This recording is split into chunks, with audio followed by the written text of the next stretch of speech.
স্ত্রীর আত্মহত্যার প্ররোচনা মামলায় অভিযুক্ত অভিনেতা জাহির আলভী অবশেষে দীর্ঘ নীরবতা ভেঙে জনসম্মুখে এলেন।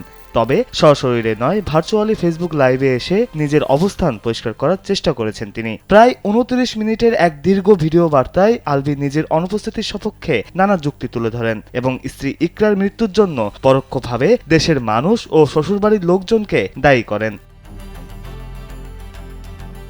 প্রবাসে থেকেই তিনি অভিযোগ করেন যে দেশে ফিরলে তাকে উগ্র জনতা বা মব পিটিয়ে মেরে ফেলতে পারে, এমন হুমকির কারণেই তিনি ফিরতে পারছেন না। ইকরার শেষ মুখটুকু দেখতে না পারার জন্য তিনি পরিস্থিতির ওপর দায় চাপিয়ে নিজের অসহায়ত্ব প্রকাশ করেন। 1 মার্চের কাঠমান্ডু থেকে ঢাকা ফেরার একটি বিমানের টিকিট দেখিয়ে তিনি দাবি করেন যে ফেরার সব প্রস্তুতি থাকলেও জনরোষের ভয়ে তিনি শেষ মুহূর্তে সিদ্ধান্ত বদলান।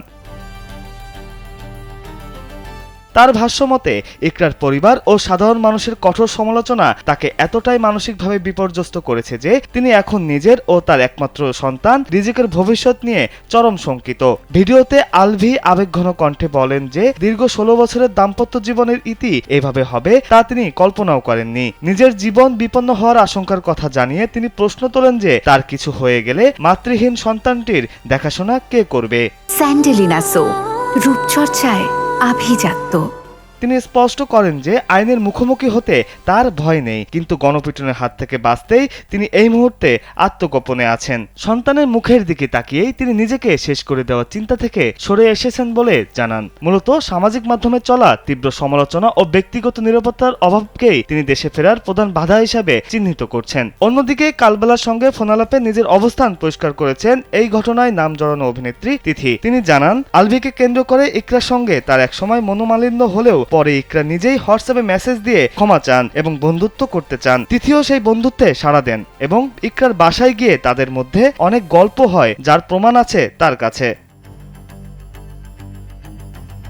এমনকি ইকরা যখন আত্মহত্যার ইঙ্গিত দিয়ে মেসেজ পাঠিয়েছিলেন তখন তিথিই তাকে উৎসাহ দিয়ে বলেছিলেন যে তিনি তো আলভীর কাছে রানীর মতো, অথচ এখন তাকে ধর্ষণ ও হত্যার হুমকি দেওয়া হচ্ছে। গুঞ্জন উঠেছে আলভী তার সাথে নেপালে আছেন, যা ভিত্তিহীন বলে দাবি করেন তিনি, কারণ তিথি বর্তমানে বাংলাদেশেই অবস্থান করছেন।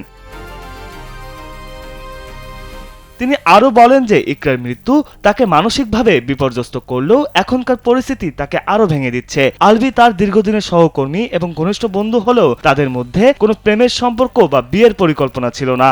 ইকরার সন্দেহ প্রসঙ্গে তিথি বলেন যে তারা নিয়মিত কাজ করার কারণে তাদের মধ্যে যে গভীর বন্ধুত্ব তৈরি হয়েছিল তা থেকে হয়তো ইকরার মনে সন্দেহের সৃষ্টি হয়, তবে সেই বন্ধুত্ব কোনো লুকোচুরির বিষয় ছিল না। জিনিসটা হচ্ছে যে আমাদের মধ্যে প্রেম ছিল না বা নাই, কিন্তু আমাদের একটা নির্ভরতার জায়গা আছে, একটা বন্ধুত্বের একটা স্ট্রং বন্ডিং আছে আমাদের। সোশ্যাল মিডিয়ায় ভাইরাল হওয়া স্ক্রিনশট এবং ছবি প্রসঙ্গে তিথি জানান, তিনি শুটিং এ গেলে নিজের মতো ছবি বা স্টোরি আপলোড করবেন, এটাই স্বাভাবিক, যা কাউকে লক্ষ্য করে বা ছোট করার জন্য নয়। তিনি আরো যোগ করেন, ইকরা আগে থেকেই মানসিক বিষণ্ণতায় ভুগছিলেন এবং আলভী কেন তার বাসায় যেতেন এমন প্রশ্নের জবাবে তিথি বলেন, তার বাসাটি নির্জন এলাকায় হওয়ায় শুটিং শেষে রাত হলে আলভী কেবল সৌজন্যবশত তাকে নামিয়ে দিতে আসতেন, কিন্তু কখনোই তার বাসায় রাত কাটাননি। ঘটনার এমন মোড়ে আর পাল্টাপাল্টি যুক্তি এই মৃত্যুকে ঘিরে তৈরি করেছে এক ধোঁয়াশাচ্ছন্ন পরিস্থিতি। একদিকে অভিযুক্ত অভিনেতার আত্মরক্ষার আকুতি, অন্যদিকে সহকর্মীর সম্পর্কের ব্যাখ্যা, সব মিলিয়ে সামাজিক যোগাযোগ মাধ্যম এখন উত্তাল। তবে আবেগ আর অভিযোগের এই পাহাড় ডিঙিয়ে শেষ পর্যন্ত আইনি তদন্তই বলে দিবে ইকরার অকাল প্রয়াণের পেছনে প্রকৃত দায় কার।